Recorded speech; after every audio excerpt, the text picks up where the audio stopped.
30 मई साल 1916 south Georgia के islands में स्ट्रॉमनेस वेलिंग स्टेशन के कैप्टन आराम से बैठकर खाना खा रहे थे कि तभी अचानक से एक व्यक्ति भागता हुआ चिल्लाता हुआ उनके कमरे में घुस जाता है। वो कैप्टन से तुरंत बाहर चलने को कहता है और कहता है कि आपको यकीन नहीं होगा। कैप्टन बाहर निकलते हैं और देखते हैं कि उनके सामने 3 व्यक्ति खड़े हैं। वो बहुत ही पतले थे और उनके चेहरे पर बड़ी दाढ़ी उगी हुई थी। ऐसा लग रहा था जैसे वो सालों से नहाए नहीं हैं। उन्होंने उनसे उनका नाम पूछा। बीच में खड़ा व्यक्ति अपना नाम बताता है, अर्नेस्ट शेकल्टन। कैप्टन 10 सेकंड्स तक कुछ भी नहीं बोलते और उनके चेहरों को देखते रहते हैं। उन्होंने ये नाम आखिरी बार 2 साल पहले नवंबर 1914 में सुना था। अर्नेस्ट शेकल्टन अपने 28 लोगों के क्रू के साथ इसी जगह आए थे। अर्नेस्ट शेकल्टन ने कहा था कि वो अंटार्कटिका की जमीन को पैदल पार करना चाहता है। कुछ महीनों बाद जब उनके इस क्रू की कोई खबर नहीं आई तो सभी ने मान लिया कि उनकी मौत हो चुकी है। लेकिन 2 साल बाद अर्नेस्ट शेकल्टन अब फिर से कैप्टन के सामने खड़े थे। उनसे पूछते हैं कि तुम्हारे बाकी के क्रू मेंबर्स का क्या हुआ। तो अर्नेस्ट शेकल्टन ने जवाब दिया कि मैं जो कहानी आपको बताने वाला हूँ उस पर आपको यकीन नहीं होगा और शायद आप भी अर्नेस्ट शेकल्टन और उनके क्रू की इस कहानी पर यकीन नहीं कर पाएंगे कि कैसे -4 के तापमान में उन लोगों ने खुद को जिंदा रखा और कैसे कुदरत ने उनके साथ एक खिलौने की तरह खिलवाड़ किया। नमस्कार दोस्तों, मैं हूँ श्याम तोमर। स्वागत करता हूँ आपका इस वीडियो में।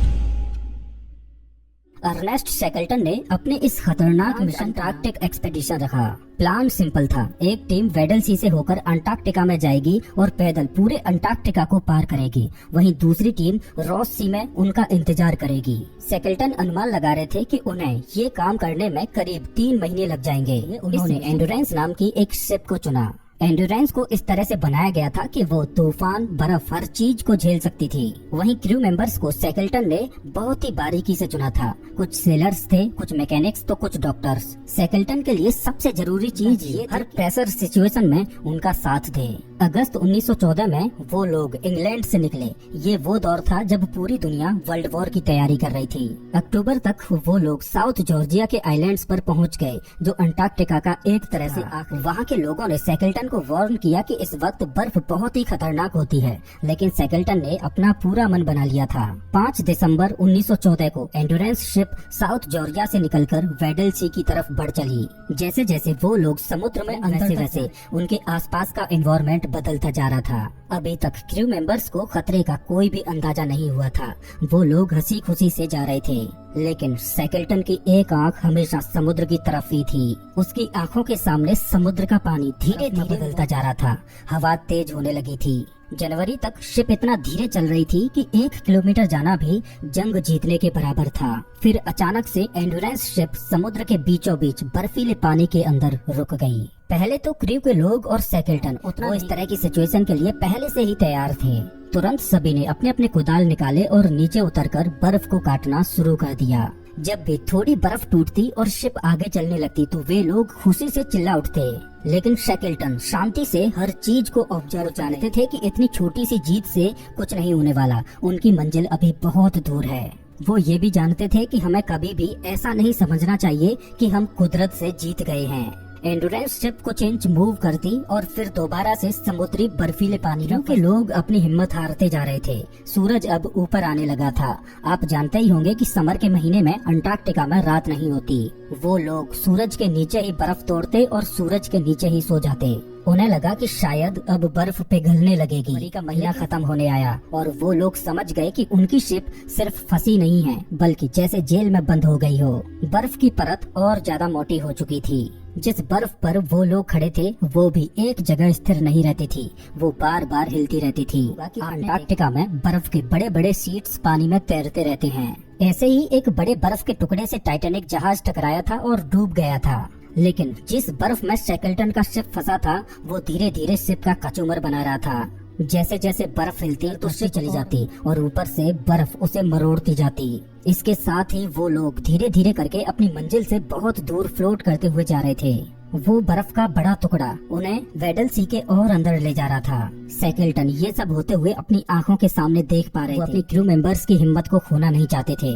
उन्होंने उन्हें हर दिन एक रूटीन पर लगा दिया था। वो लोग कुत्तों के साथ खेलते, बर्फ के ऊपर फुटबॉल खेलते और फिर शिप के आसपास की बर्फ को तोड़ने में जुट जाते। अब सैगल्टन ने अपने सपने को टूटते हुए महसूस कर लिया था कि अब अंटार्कटिका को पार करना इम्पॉसिबल हो गया है। उनका मिशन शुरू होने से पहले ही खत्म हो चुका था। मार्च तक तापमान बहुत ही कम होने लगा था। हर दिन -20 डिग्री सेल्सियस से -30 डिग्री सेल्सियस तक तापमान रहता। एंड्योरेंस शिप मान में जा चुकी थी। उनका खाना भी धीरे धीरे कम होता जा रहा था। अब क्रू मेंबर्स हर दिन पेंगुइन्स और सील्स का शिकार करने के लिए जाते थे। वो लोग उम्मीद कर रहे थे कि शायद वसंत ऋतु तक बर्फ पिघल जाएगी।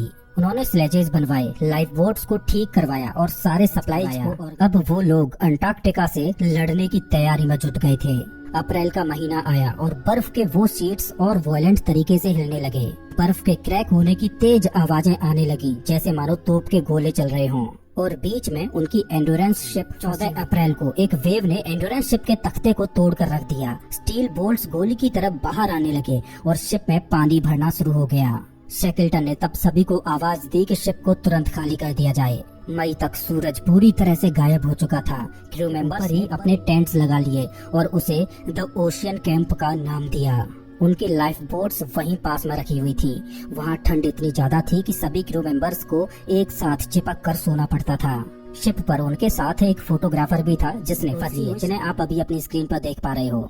देखते ही देखते अक्टूबर का महीना आ गया और अब वो लोग एक्सप्लोरर्स नहीं बल्कि सर्वाइवर्स बन चुके थे। 9 महीनों से एंड्योरेंस शिप बर्फ में फंसी हुई थी और अभी तक वो लोग करीब तक गलत दिशा में फ्लोट कर चुके थे।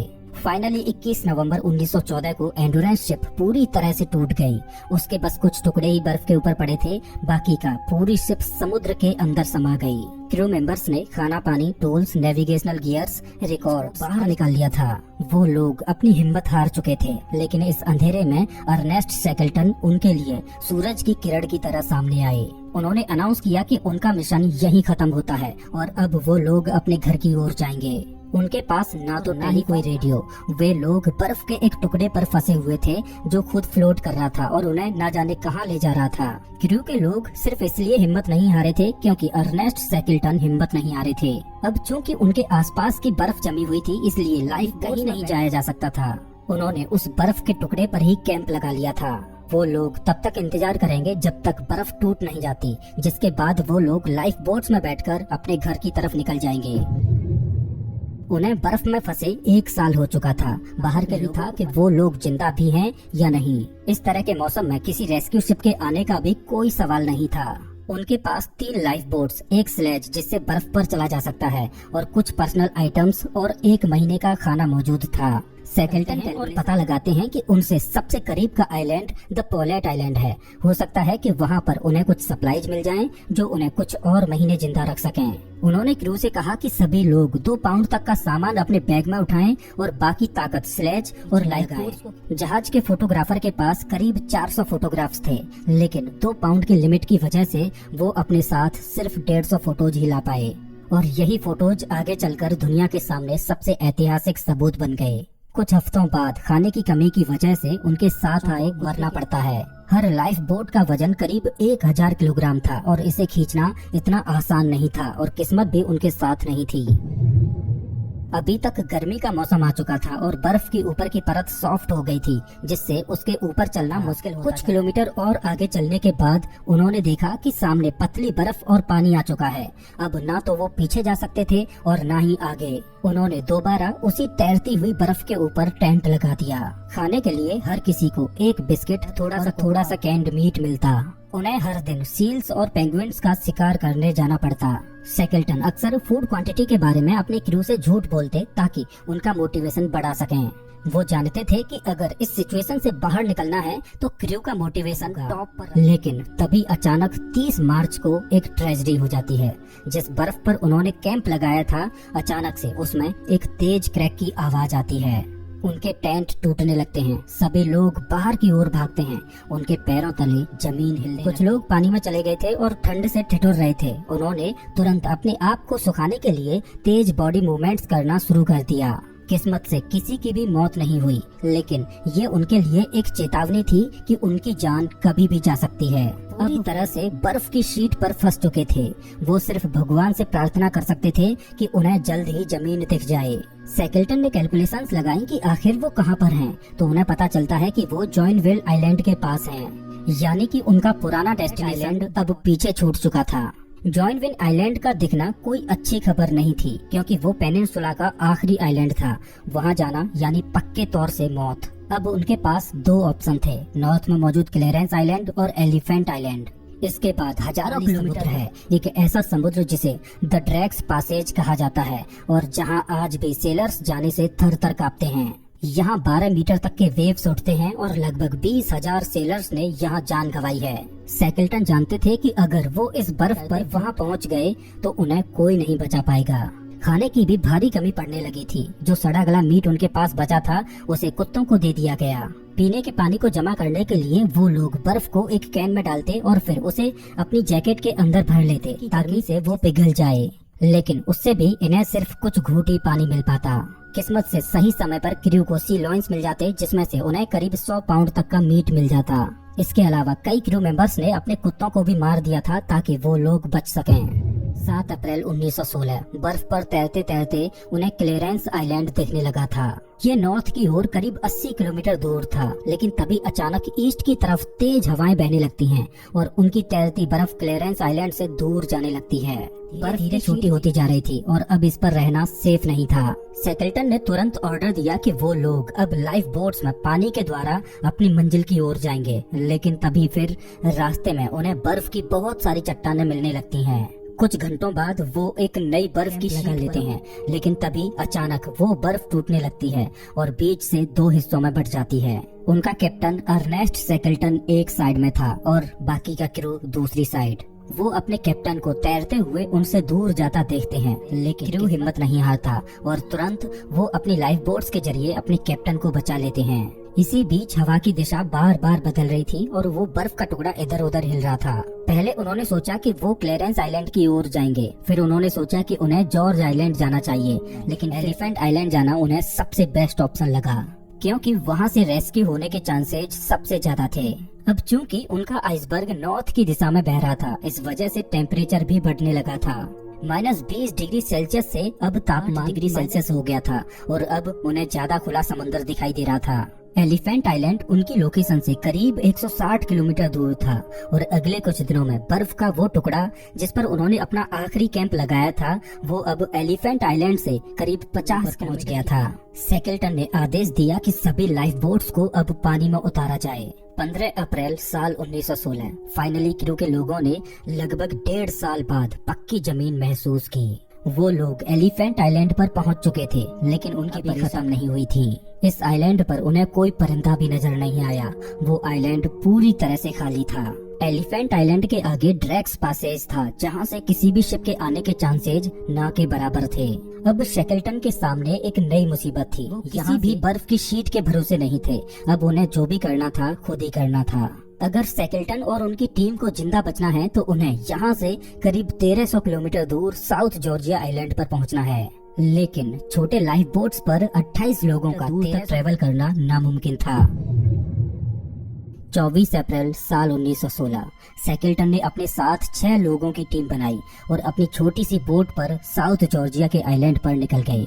उन्होंने पीछे छोड़े हुए अपने क्रू से वादा किया बड़ी शिप लेकर उन्हें लेने जरूर आएंगे। इस छोटी सी नाव को हाथ से चलाना पड़ता था। उन्होंने बारी बारी 4 घंटे नाव चलाना और 4 घंटे आराम करने में अपना दिन का शेड्यूल बना लिया। अंटार्कटिका में सर्दियों का मौसम शुरू हो चुका था, यानी सूरज अब कुछ ही घंटों के लिए बाहर निकलता था। उन्होंने खाना तो पैक किया था, लेकिन वो अच्छे से बैठकर खाना भी नहीं खा सकते थे, क्योंकि बोट में इतनी जगह नहीं थी। उन्हें लेट कर अपना खाना खाना पड़ता। किसी तरह से जूझते हुए वो साउथ जॉर्जिया आइलैंड के बहुत ही करीब पहुंच गए। अपनी मंजिल से वो अब सिर्फ 3 दिन की दूरी पर थे, लेकिन बहुत बड़ी लहर उठती है और उन्हें लगभग डुबा ही देती है। पूरा बोट जोर से हिलने लगता है। कई घंटे बीत जाते हैं। ऐसा लग रहा था कि मानो वो लहरों के बीच जिंदगी भर फंसे रह जाएंगे, लेकिन धीरे धीरे ही सही पर वो अपनी मंजिल के करीब पहुंचते जा रहे थे। और मई 1916 को वो लोग साउथ जॉर्जिया के आइलैंड पर पहुंच जाते हैं। अब यहाँ पर एक परेशानी थी कि साउथ जॉर्जिया का आइलैंड करीब 100 स्क्वायर किलोमीटर का था और जिस जगह पर वो लोग लैंड किए थे वो इंसानी बस्ती से बिल्कुल उल्टी दिशा में थी। अपनी लोकेशन जाने के लिए उन्हें या तो दोबारा बोट से होकर पूरा घूमकर जाना पड़ता, जिसमें 200 किलोमीटर का ट्रेवल करना पड़ता, या आइलैंड की जमीन से होते हुए सिर्फ 40 किलोमीटर ट्रेवल करके जाना। लेकिन दिक्कत ये थी कि साउथ जॉर्जिया का आइलैंड बड़े बड़े पहाड़ों से घिरा हुआ था। आज तक कोई भी इसे पार नहीं। सैकल्टन के पास तो जरूरी सामान भी नहीं था जिससे वो पहाड़ को पार कर सकें, लेकिन उसके पास और कोई रास्ता भी नहीं था। उन्होंने अपने साथ 3 व्यक्तियों को लिया और तुरंत सामने खड़े पहाड़ पर चढ़ना शुरू कर दिया। किसी तरह से बर्फ में चलते चलते वो चोटी तक, लेकिन उस पार जब उन्होंने देखा तो वहाँ पर सिर्फ गहरी खाई थी। वो उस पहाड़ से नीचे उतरे और दोबारा दूसरे पहाड़ पर चढ़कर दूसरी ओर जाने का रास्ता ढूंढने लगे। इस तरह से उन्हें करीब 3 पहाड़ चढ़ने पड़े, लेकिन उन्होंने हार नहीं मानी। फाइनली चौथा पहाड़ चढ़ते हुए जब उन्हें वो इंसानी बस्ती दिख गई। उस जगह का नाम था स्टॉर्मनेस वेलिंग स्टेशन। 2 साल पहले सैकल्टन और उनका क्रू इन्हीं लोगों से मिले थे। 20 मई 1916 को अब वो वहीं दोबारा पहुंच चुके थे।